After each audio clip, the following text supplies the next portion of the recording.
በሶማሊያ የተሰማራው ሰላም አስከባሪ ኃይል ተልዕኮ የሚያበቃበት ጊዜ እየተቃረበ ነው በተባለ ቁጥር ለተልዕኮ ድጋፍ የሚሰጡ ሀገሮች እርዳታ ወደ ማቋረጥ ውሳኔ እያመሩ ናቸው። አሁን የአፍሪካ ህብረት ድጋፍና የመረጋጋት ተልዕኮ በሶማሊያ ወይንም ኤዩሶም እየተባለ የሚጠራው ባለፉት 20 ዓመታት በተለያዩ ስሞች ተልዕኮን ሲወጣ የቆየው ሰላም አስከባሪ ኃይል ከባድ የበጀት አቅርቦት ችግር እያጋጠመው መሆኑ በመነገር ላይ ነው። በሶማሊያ ለተሰማራው ኤዩሶም ጦር ካዋጡ ሀገሮች መካከል ኡጋንዳ 4500፣ ኢትዮጵያ 2500፣ ጅቡቲ 1520፣ ኬንያ 1410፣ ግብጽ ደግሞ 1091 ሰራዊት አሰማርተዋል። ከዚህ በተጨማሪም ናይጄሪያ፣ ሴራሊዮን፣ ጋና፣ ኡጋንዳ፣ ዛምቢያና ኬንያ የመሳሰሉ ሀገሮች የፖሊስ ኃይል በማሰማራት በተልዕኮ እየተሳተፉ ነው ይባላል። ኢትዮጵያ ከኤዩሶም ስር ካሰማራቸው ኃይል በተጨማሪ በተናጠል ከሶማሊያ መንግስት ጋር በተደረጉ ስምምነቶች ሰፊ ቦታዎችን የሚሸፍን ሰላም አስከባሪ በተናጠል ስትልክ ነበር። ኃይል ቆይታው በተራዘመ ቁጥር ጦር የሚያዋጡትንም ሆነ ከጀርባ የሚደግፉትን ሀገሮች እያሰላቸ የመጣ ይመስላል። ይህን ደግሞ አሜሪካን ጨምሮ ሌሎች ሀገሮችም በግልጽ ሲናገሩት ቆይተዋል። ሪፖርተርም ሶማሊያን የከበበው ውስብስብ ቀጠናዊ ስጋት በሚል ርዕስ ተከታዩን ዘገባ አሰናድቶላችኋል። አብራችሁን ቆዩ። አሜሪካ ከሰሞኑ ይፋ ባደረገችው ማሳወቂያ ከዘንድሮ የአውሮፓውያኑ ዓመት መጨረሻ ጀምሮ የምትሰጠውን ድጋፍ አቆማለሁ ብላለች። ለብዙ ጊዜ ሲያንገራግር ቢቆይም የአውሮፓ ህብረት ከጥቂት ወራት ቀደም ብሎ 87.7 ሚሊዮን ዶላር ለአፍሪካ ህብረት ሰላም ማስከበር እለቃለሁ ማለቱ እንደ በጎ ዜና የታየ ውሳኔ ነበር። ያም ሆኖ ግን የአሜሪካ ድጋፍ መቋረጥ በሶማሊያ ሰላምና ጸጥታ ለማስፈን የሚደረገውን ጥረት ከመጉዳት ባለፈ የሀገሪቱን ሰብአዊ ቀውስም የበለጠ እንደሚያባብሰው እየተገመተ ነው። የምግብ እጥረትና ረሃብ መከሰት እድልን ያሰፋልም እየተባለ ነው። ከዚህ በተጨማሪ ደግሞ ዓለም አቀፉ ማህበረሰብ ለሶማሊያ ሰላም ማስከበር ተልዕኮ የሚሰጠው ድጋፍ እየተሟጠጠ መሄድ ቀጠናዊ የጸጥታ ችግር እንዳያባብስ እየተሰጋ ነው። እንደ ኢትዮጵያ ያሉ ለቀጠናዊ ሰላም መስፈን መስዋዕትነት ሲከፍሉ የቆዩ ሀገሮች በዚህ እርምጃ ተጎጂ እንደሚሆኑ ይነገራል። ተልዕኮ ድጋፍ አጥቶ ቢሰናከል በሶማሊያ ሰላምና መረጋጋት ለመፍጠር ለረጅም ዓመታት የተደረገው ልፋትና የተከፈለው መስዋዕትነት ሜዳ ላይ እንዲቀር ያደርጋል እየተባለ ነው። ተልዕኮ ከዳር ሳይደርስ ከቀረና ዓለም አቀፉ ማህበረሰብ እንደ አውሮፓውያኑ አቆጣጠር በ1993 እንዳደረገው ሶማሊያን ለዕጣ ፈንታዋ ጥሏት ፊቱን የሚያዞር ከሆነ እንደ አልሸባብ ያሉ አሸባሪ ኃይሎች አሸናፊ እንደሚሆኑ እየተሰጋ ነው።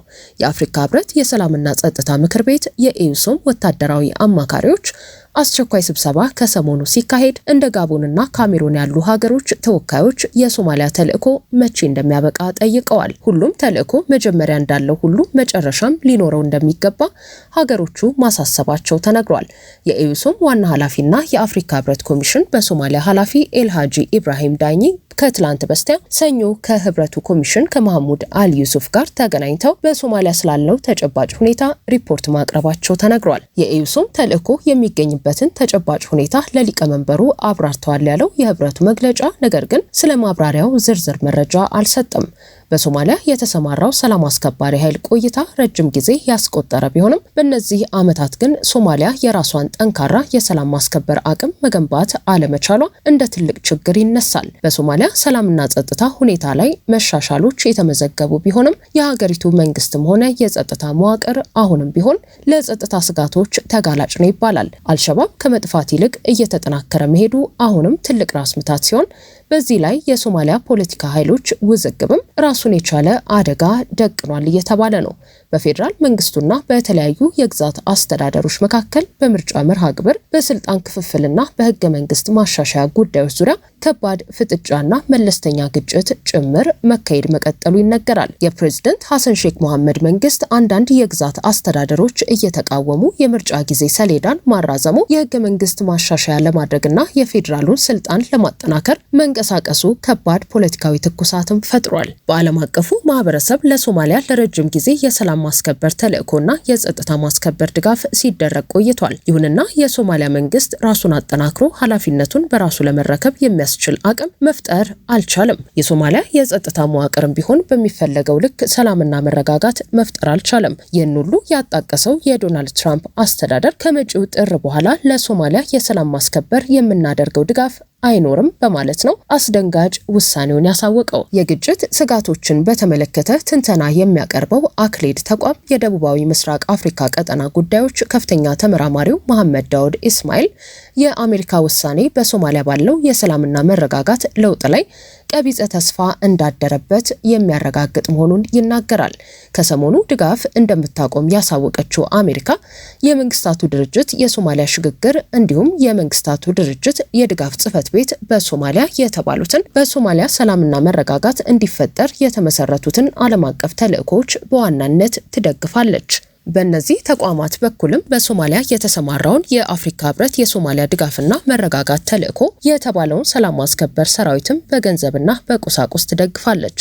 በሶማሊያ 12000 የሚደርስ ኤዩሶም የተባለው የአፍሪካ ህብረት ሰላም አስከባሪ ኃይል አለ። የዚህ ሰላም አስከባሪ ኃይል የምግብ፣ ውሃ፣ ነዳጅ፣ የህክምና፣ የትራንስፖርትና የመሳሰሉ አቅርቦቶች በገንዘብ ስትደግፍ የቆየችው አሜሪካ ከመጪው ጥር ወር ጀምሮ ድጋፏን እንደምታቆም አስታውቃለች። አሜሪካ በዓመት $500 ሚሊዮን ለኤዩሶም ስትሰጥ ቆይታለች። የድጋፍም እጅግ ከፍተኛ መሆኑ ይነገራል። ለሶማሊያ ሰላም ማስከበር ተልዕኮች የአንበሳውን ድርሻ የሚወስድ ድጋፍ ስትሰጥ የቆየችው አሜሪካ ብቻ ሳትሆን ከቅርብ ጊዜ ወዲህ የአውሮፓ ህብረት ጭምር ድጋፉን እንደሚያቆም ሲገልጽ መቆየቱ አይዘነጋም። የመንግስታቱ ድርጅት ይህንን ክፍተት የሚሞላ ሌላ የድጋፍ ምንጭ ካላገኘ በስተቀር የአፍሪካ ህብረት ሰራዊትን በሶማሊያ ለማቆየት የሚያስችል አቅም እንደሌለው ግልጽ አድርጓል። ከተለያዩ ግዛት አስተዳደሮችና ከተቃዋሚዎች ጋር የገቡበትን ፖለቲካዊ ውጥረት በቅጡ ያልፈቱት የሶማሊያ ፕሬዝዳንት ሐሰን ሼክ መሐመድ መንግስታቸው ከአልሸባብ ጋር ድርድር ወደ ማድረግ እንደገባ እየተነገረ ነው። የሶማሊያ መንግስት ከአልሸባብ ተወካዮች ጋር ተቀምጦ መነጋገር መጀመሩ በቅርብ ሰሞን በሰፊው ቢዘገብም በምን የፖለቲካና የስልጣን ሰጥቶ መቀበል ሊስማሙ ይችላሉ የሚለው ብዙ እያጠያየቀ ነው። ከኤርትራና ከግብጽ ጋር ተሻርኮ ጸረ ኢትዮጵያ ግንባር ሲፈጥር የታየው የሶማሊያ መንግስት እንደ ኢትዮጵያ ካሉ ሀገሮች ጋር ያለውን ግንኙነት ማስተካከል እንዳለበት ይነገራል። የኢትዮጵያ ሰላም አስከባሪ ኃይልን ከሶማሊያ በማስወጣት በግብጽ ሰራዊት ቦታው እንዲሸፈን ለማድረግ ያደረገው ጥረት ብቻ ሳይሆን ከሩቅም ከቅርብም ደጋፊዎች የሚላቸውን መንግስታትና ኃይሎች ወደ ቀጠናው በሰፊው እንዲገቡ መጋበዙ እንደ ትልቅ ቀጠናዊ ችግር የሚታይ ጉዳይ ነው። የአክሌዱ ከፍተኛ ተመራማሪ መሐመድ እንደሚናገረው የሶማሊያ ሰላም ማስከበር ተልዕኮ ድጋፍ መቋረጥ በፌዴራል መንግስቱና በግዛት አስተዳደሮች መካከል ያለውን ግጭት የበለጠ ያሰፋል። በሶማሊያ ቀጠናዊ ተጽዕኖ መፍጠር የሚፈልጉ እንደ ቱርክ ያሉ ሀገሮች በወታደራዊና በኢኮኖሚ አጋርነት የሚራቆቱባት ሀገር ሆናለች።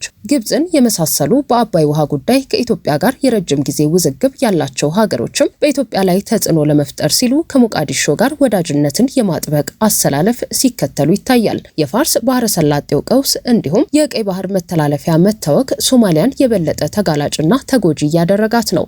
የዓለም ምግብ ፕሮግራም እንደሚገምተው እንደ አውሮፓውያኑ አቆጣጠር በ2026 ብቻ ወደ 6.5 ሚሊዮን ሶማሊያውያን ራሳቸው መግበው ማደር ወደማይችሉበት ደረጃ ይሸጋገራሉ። የኬንያ መንግስት በሶማሊያ የባህር ላይ ወንበዴዎች ጥቃት ዳግም በመጨመሩ ስጋት እንደገባ አስታውቋል። ከመጋቢት ወዲህ እንደ ሰኔ ባሉ ወራት ብቻ ወደ ኬንያ ወደብ በሚያመሩ 3 ትልልቅ መርከቦች ላይ ጥቃት መድረሱ ተመልክቷል። የሶማሊያ ፌዴራል መንግስት ከፑንትላንድ ከፊል ራስ ገዝ አስተዳደር ጋር ያለው ግንኙነት ከሰሞኑ እየተባባሰ መሄዱ ይነገራል። ባሳለፍነው ቅዳሜ በፑንትላንድ ጋልካዮ አካባቢ የፌዴራል መንግስቱ ኃይሎች ወታደራዊ ቅኝት ማድረጋቸው የግዛት አስተዳደሩን እንዳስቆጣው መግለጹ ይታወሳል። የፕሬዝዳንት ሐሰን ሼክ መሐመድ መንግስት ፑንትላንድን በወታደራዊ ኃይል ለማንበርከክ እንቅስቃሴ እየጀመረ ነው የሚል ክስም ከግዛቱ አስተዳደር ሲሰማ ነበር። በፑንትላንድ አልሸባብና አይኤስን ጨምሮ ሌሎችም መሳሪያ ያነገቡ የሚሊሻ ቡድኖች እንዳሉ ይነገራል። የፌዴራል መንግስቱ እነዚህን ኃይሎች ተጠቅሞ እያመጸብኝ ነው የሚለውን የግዛት አስተዳደሩን ለማዳከም ይፈልጋል ይባላል። በቅርቡ በወደብ ከተማዋ ቦሳሶ የፑንትላንድ አስተዳደር ኃይሎች ከፌዴራል መንግስቱ ጋር የወገነ ነው ባሉት በፑንትላንድ ጸጥታ ኃይል ላይ ጥቃት ከፍተው 30 ሰዎችን ጨምሮ 13 ተሽከርካሪዎችን በቁጥጥር ስር መዋላቸውን አሳውቀዋል። የግዛት አስተዳደሩ የፑንትላንድ ጸጥታ ኃይል የሚባል የታጠቀ ኃይል በግዛቱ እንዲንቀሳቀስ እንደማይፈቅድም ጠንካራ መግለጫ ማውጣቱ ተነግሯል። የአሜሪካ ፕሬዝዳንት ዶናልድ ትራምፕ በመጀመሪያው ስልጣን ዘመናቸው በአጠቃላይ በ4 ዓመታት ውስጥ 219 የአየር ጥቃት በሶማሊያ እንዲካሄድ ፈቅደዋል ይባላል። ይሁን እንጂ ገና ባጋመሱት ሁለተኛ የስልጣን ዘመናቸው ከወዲሁ 207 የአየር ጥቃቶች እንዲካሄዱ አዘዋል ይባላል። የአሜሪካ ጦር የአፍሪካ እዝ አፍሪኮም በሚባለው ኃይል አሜሪካ በሶማሊያ የምታካሄደው የአየር ጥቃት እንደ አልሸባብና አይኤስ ያሉ አሸባሪ ድርጅቶችን ኢላማ ማድረጉ ይነገራል። ፕሬዝዳንት ዶናልድ ትራምፕ በዓለም ኢኮኖሚክ ፎረም ስብሰባ ላይ ጭምር ሶማሊያ ለአቅመ ሀገርነት ያልበቃችና መንግስት የሌለባት ብቻ ሳትሆን ፖሊስን የመሳሰለ መዋቅርም የሌላት ናት ብለው ጥላቻ የተሞላበት ንግግር ማድረጋቸው ይጠቀሳል። በዋይት ሀውስ ይሁን በሌሎች መድረኮች ባገኙት አጋጣሚ ሁሉ ሶማሊያን በማዋረድ የሚታወቁት ፕሬዝዳንት ትራምፕ ሶማሊያ ሰዎች እርስ በርስ የሚጫረሱባት የፈራረሰች ሀገር ናት በማለት መናገራቸውም አይዘነጋም። አሜሪካ ውስጥ ባሉ የሶማሊያ ተወላጆች ላይ የተለያዩ ጫናዎችን በማሳደር ሲታሙ የቆዩት ዶናልድ ትራምፕ በኢልሃን ኦማር ብሽቀት ግብታዊ እርምጃ ሊወስዱ እንደሚችሉ ሲሰጋም ነበር። እነሆ ከሰሞኑ አስተዳደራቸው የአፍሪካ ህብረት ሰላም ማስከበር ተልዕኮን እንደማይደግፍ ማሳወቁም የዚሁ ውጤት እንደሆነ እየተነገረ ነው።